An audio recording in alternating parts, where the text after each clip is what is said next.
અમરેલી જિલ્લામાં અને ત્યાંથી તો પાછા ઉર્જા મંત્રી છે, લ્યો કરો કકળાટ. જે જિલ્લામાંથી ઉર્જા મંત્રી છે એ જિલ્લાના આંકડા સાંભળશો ને તો એમ થશે કે કયા ઊંડા કૂવામાં પડવું કે ઊંડા તળાવમાં પડવું, દરિયે જઈને ડૂબકી મારવી. શરમ લાગવી જોઈએ. જોકે એને છે નહીં, કોઈ દી લાગશે નહીં, પણ શરમ આવવી જોઈએ. આપણા ખેડૂતોએ વીજળીના કનેક્શન માટે ભાઈસાબ બાપા કરવા પડે.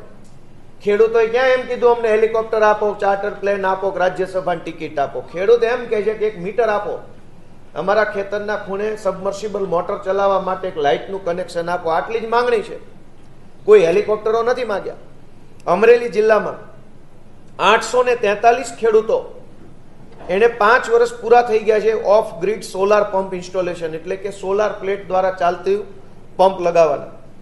હવે 843 માંથી 5 વર્ષ પૂરા કર્યા પછી કેટલા ખેડૂતોને રેગ્યુલર કનેક્શન આપવામાં આવ્યું? તો જે જિલ્લામાંથી વીજળી મંત્રી આવે છે એ જિલ્લામાં 2 ખેડૂતોને રેગ્યુલર કનેક્શન આપ્યું. 843 માંથી 2. હવે આમાં મારે શું વાત કરી? હવે બોલવા જેવું જ ક્યાં વધ્યું? એક બાજુ ભાજપના લોકો જે અલગ અલગ જિલ્લામાંથી મંત્રી બને ત્યારે એમની વાહવાહી, રક્ત તુલા. હવે લોહી પીવામાં શું બાકી રાખ્યું છે? વળી ઉપરથી રક્ત તુલા કરો છો. જે જિલ્લામાંથી વીજળી મંત્રી બન્યા ત્યારે એમનું સરઘસ કાઢ્યું કે આપણા જિલ્લાના તો અપાવો લ્યો, આપણા જિલ્લાના મંત્રી હોવ તો 841 ખેડૂતોને વીજળીના કનેક્શન. જુનાગઢમાં 564 ખેડૂતોને બાકી છે. હવે આ તો 2 જિલ્લાનો આંકડો છે.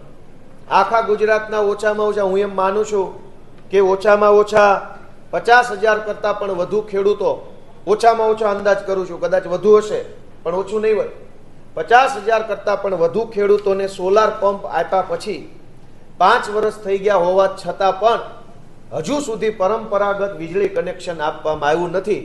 અને તેમ છતાંય વિધાનસભાની અંદર ઉર્જા મંત્રી ઉભા થઈને એવું બોલે છે કે આપણને એમ થાય અમેરિકાએ ગુજરાત પાસેથી વીજળી વેચાતી લેવી પડશે.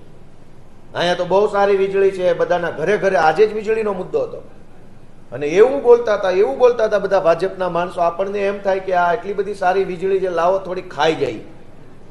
દોસ્તો, એટલી બધી શરમ આવે છે, એટલું બધું દુઃખ લાગે છે કે શું ચાલી રહ્યું છે. ખેડૂતોને વીજળીના મીટર મળતા નથી. લાઇટ તો આજે જીવન જરૂરી વસ્તુ થઈ ગઈ છે. જેમ હવા, જેમ પાણી, જેમ ખોરાક, એમ લાઇટ વગરનું જીવન એ આજે શક્ય નથી. એ ચાહે ઘર વપરાશની લાઇટ હોય કે ખેતીવાડી વપરાશની લાઇટ હોય. મારે